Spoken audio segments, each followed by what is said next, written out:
আমরা এর আগের দিনে সঞ্চয় সম্পর্কে পড়েছিলাম, সঞ্চয়ের বিস্তারিত পড়েছিলাম। সেখানে আমরা দুইটা সমীকরণ দেখেছিলাম, এই যে এখানে একটা সমীকরণ, এখানে একটা সমীকরণ। তো আজকের যে প্রশ্নটা, এটা একটা সালের কোশ্চেন, যে ভোগ অপেক্ষক থেকে সঞ্চয় অপেক্ষক কীভাবে আসে।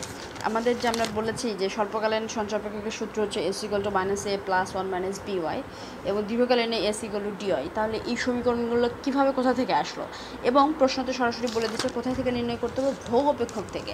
তাহলে আমাদের ভোগ অপেক্ষক থেকে সঞ্চয় অপেক্ষক কীভাবে পাবো, এটাই আমরা দেখি। ঠিক আছে, কোনো সমস্যা নাই, খুবই সুন্দর একটু অঙ্ক টাইপের, আমরা নির্বিঘ্ন করার চেষ্টা করব। তাহলে ভোগ অপেক্ষকে আমরা কি জানি, ভোগ অপেক্ষকের সমীকরণ বা অপেক্ষকটা কি?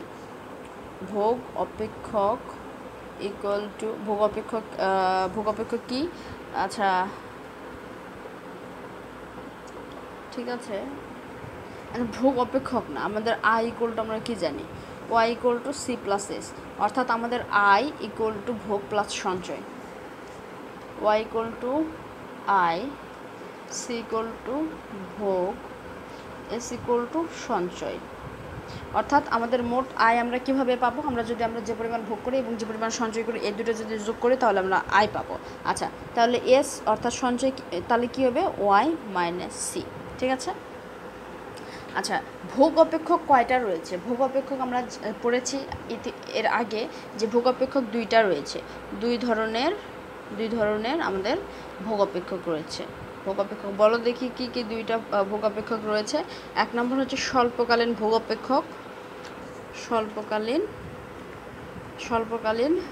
ভোগ অপেক্ষক, এবং দুই নম্বর হচ্ছে দীর্ঘকালীন ভোগ অপেক্ষক, দীর্ঘকালীন ভোগ অপেক্ষক।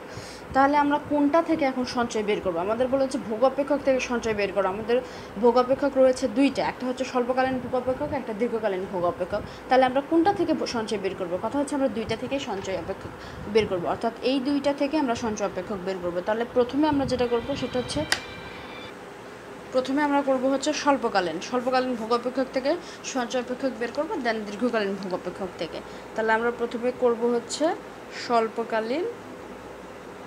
স্বল্পকালীন ভোগ অপেক্ষক থেকে সঞ্চয় অপেক্ষক। সঞ্চয় অপেক্ষকে কিন্তু আবার দুইটা রয়েছে, একটা স্বল্পকালীন, আমরা আগে দেখেছিলাম যে এই যে দেখো আগের দিনে সঞ্চয় জন পড়েছিলাম, এই যে সঞ্চয়, যে স্বল্পকালীন এবং দীর্ঘকালীন সঞ্চয় রয়েছে। তাহলে আমরা স্বল্পকালীন ভোগ থেকে স্বল্পকালীন সঞ্চয় বের করবো, দীর্ঘকালীন ভোগ থেকে দীর্ঘকালীন সঞ্চয় বের করবো। ঠিক আছে, যে স্বল্পকালীন ভোগ থেকে স্বল্পকালীন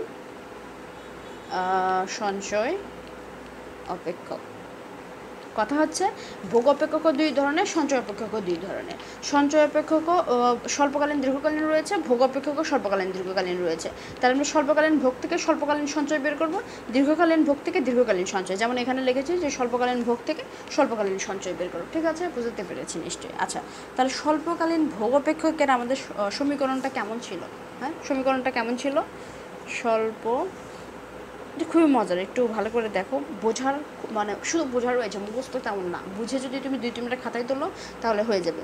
স্বল্পকালীন ভোগ অপেক্ষক, স্বল্পকালীন ভোগ অপেক্ষক আমরা কি জানি? ভোগ অপেক্ষকে আমরা পড়েছিলাম c = a + by। এখানে সি কি, এ কি, এগুলো আমরা বিস্তারিত আগে আলোচনা করেছি আগের লেকচারগুলোতে। তো তোমরা যারা দেখোনি তারা আমার প্লেলিস্টে, আই বাটনে প্লেলিস্টে দিয়ে দেবো, অথবা ডিসক্রিপশন বক্সে প্লেলিস্টের লিঙ্ক দেওয়া আছে, সেখান থেকে তোমরা দেখে আসো। তাহলে কি এটা স্বল্পকালীন ভোগ অপেক্ষক? তাহলে এই স্বল্পকালীন এই ভোগ অপেক্ষক অর্থাৎ c = a + by, এখান থেকে আমাদের স্বল্পকালীন সঞ্চয় অপেক্ষকের সমীকরণ অর্থাৎ S = এটা বের করতে হবে। এটা বের করতে হবে কোথায় থেকে? এখান থেকে, আমাদের এই যে এই সমীকরণ থেকে আমাদের এই যে এই সমীকরণটা কী করতে হবে? বের করতে হবে, রাইট? আচ্ছা, তো এখন কীভাবে বের করব?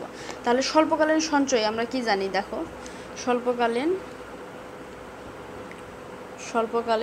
সঞ্চয় অপেক্ষক ইকুয়াল টু, আমরা কি জানি, S = y - c, সঞ্চয় সঞ্চয় আয় থেকে যদি ভোগ বাদ দিই তাহলে আমরা সঞ্চয় পাই। তো এখন আমরা কি করব? এখন দেখো এখানে লক্ষ্য করো, S = y থাকবে মাইনাস c রয়েছে, c এর জায়গাতে c এর মান কি? a + by, এটা আমরা বসে দিব।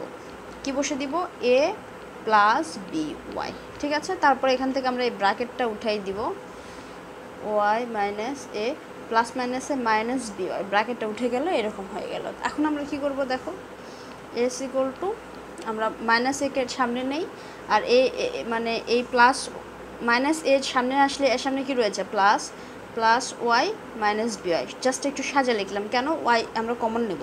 তাহলে মাইনাস ওয়াইটা মাঝখানে ছিল, মাইনাস ওয়াইটা প্রথমে লিখলাম, আর এ ওয়াইটা সামনে ছিল, এ ওয়াইটা মাঝখানে লিখলাম, আর মাইনাস বিওয়াই এটা এরকমই থাকলো।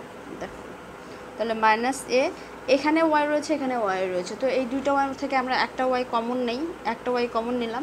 তো এখান থেকে একটা ওয়াই কমন গেলে এখানে কিছুই থাকে না, থাকে 1 মাইনাস এখান থেকে একটা ওয়াই সামনে কমন আসছে, তাহলে এখানে কি থাকে, শুধু বি থাকে। ঠিক আছে, ওয়াই মাইনাস বি। তাহলে দেখো যে আমাদের সূত্রটা কি ছিল, যে S equal to minus A plus 1 minus B Y, S equal to সমান যে minus A plus Y 1 minus B, same কিন্তু আসছে 1 মাইনাস বি, ওয়াইটাকে পিছনে দিলাম, একই হলো। দেখো তাহলে এই সমীকরণ আর এই সমীকরণ আমরা মিলাতে পেরেছি, অর্থাৎ স্বল্পকালীন ভোগ অপেক্ষক, স্বল্পকালীন ভোগ অপেক্ষক এটা আমাদের হচ্ছে স্বল্পকালীন ভোগ অপেক্ষক। এই স্বল্পকালীন ভোগ অপেক্ষক থেকে আমরা স্বল্পকালীন সঞ্চয় অপেক্ষক বের করতে পেরেছি। ঠিক আছে, তাহলে আমাদের স্বল্পকালীনের কাজ শেষ। এবার আসতেছে আমাদের দীর্ঘকালীনের কীভাবে আমরা বের করব, দেখো এটা আমি দেখাচ্ছি, তো এখানেই করলে বেটার। আচ্ছা ঠিক আছে, তাহলে আমরা দীর্ঘকালীন ভোগ অপেক্ষক আমাদের এখন প্রয়োজন হবে। আমরা এখানে লিখি যে দীর্ঘকালীন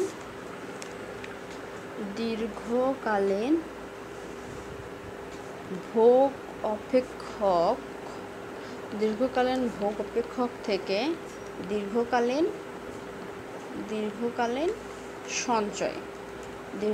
সঞ্চয় অপেক্ষক। আচ্ছা তাহলে দেখো, তাহলে দীর্ঘকালীন ভোগ অপেক্ষকের সমীকরণ আমাদের মনে রাখতে হবে। আমরা নিশ্চয়ই আগের যে লেকচারগুলো করেছি ওগুলোতে করেছি। দীর্ঘকালীন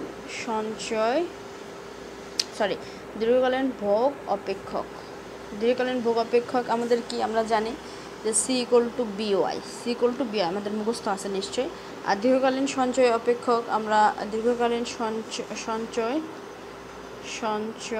অপেক্ষক এস ইকুয়ালটা আমরা কি জানি, ওয়াই মাইনাস সি। অর্থাৎ আমরা যখন স্বল্পকালীন ভোগ সঞ্চয় অপেক্ষক নেব তখন S equal to Y minus C, এখানেও S equal to Y minus C, এখান থেকে কাজ শুরু করব। ঠিক আছে, তাহলে এখন দেখো এস লিখলাম, ওয়াইয়ের জায়গায় থাকলো মাইনাস সি রয়েছে, সি এর জায়গায় আমরা কি বসাবো, বি ওয়াই, সি এর জায়গায় সি এর মানটা বসাই দিলাম। তাহলে এখন দেখো এখান থেকে ওয়াই কমন গেলে কি থাকে, এখানে ওয়াই কমন গেলে থাকে 1 মাইনাস এখান থেকে ওয়াই কমন গেলে থাকে বি, তাহলে S equal to 1 minus B Y, 1 minus বিটাকে সামনে লিখলাম, ওয়াইটাকে পিছনে লিখলাম। তাহলে দেখো তো আমরা পাইলাম কিনা, দেখো তো ওয়াই নাম্বার এটা দীর্ঘকালীন সঞ্চয় অপেক্ষক। এখানে আবার অনেকে বলবে এখানে তো ডি রয়েছে, এখানে তো ডি মানেও কিন্তু এখানে 1 মাইনাস বি প্রকাশ পাচ্ছে, মানে এটা এরকম, মানে এটা এরকম 1 মাইনাস বি ওয়াই। ঠিক আছে, ডি বলতে আমি এখানে প্রান্তিক সঞ্চয় প্রবণতা বুঝেছি, 1 মাইনাস বি মানেও তাই। তার মানে আমরা এই সমীকরণটাকে এভাবে চিনবো, আর S equal to 1 minus B Y এটাকে এভাবে চিনবো, ডি ওয়াইটা বাদ দিলাম আমরা। আচ্ছা ঠিক আছে, তাহলে এখানে কি আসছে 1 মাইনাস বি ওয়াই, অর্থাৎ আমরা স্বল্পকালীন আমাদের প্রশ্ন কি ছিল, যে কই ছিল আমাদের প্রশ্ন, আচ্ছা ভোগ অপেক্ষক থেকে সঞ্চয় অপেক্ষক নির্ণয়। তার মানে আমাদের ভোগ অপেক্ষক স্বল্পকালীন থেকে স্বল্পকালীন সঞ্চয় অপেক্ষক আমরা বের করেছি, এই যে এটা। তারপরে দীর্ঘকালীন ভোগ অপেক্ষক এইটা থেকে আমরা দীর্ঘকালীন সঞ্চয় অপেক্ষক বের করেছি। অর্থাৎ প্রশ্ন যদি এখন আমাদের আসে যে ভোগ অপেক্ষক থেকে সঞ্চয় অপেক্ষক বের করবো, আমরা নিশ্চয়ই এখন এটা পারবো। দেখো কত সহজ এবং ছোট। ঠিক আছে, এর নেক্সট আমি একটা কথা বলে নেই, নেক্সট দিন আমাদের যে লেকচারগুলো রয়েছে সেটা খুবই ইম্পর্ট্যান্ট, কেউ মিস করবো না। খুব দ্রুত আমি আপলোড দিচ্ছি তোমাদের জন্য, ভিডিও মেক করছি। তো আশা করি তোমরা দেখবা এবং বন্ধুদের কাছে শেয়ার করবা। সবাই ভালো থাকো, সুস্থ থাকো।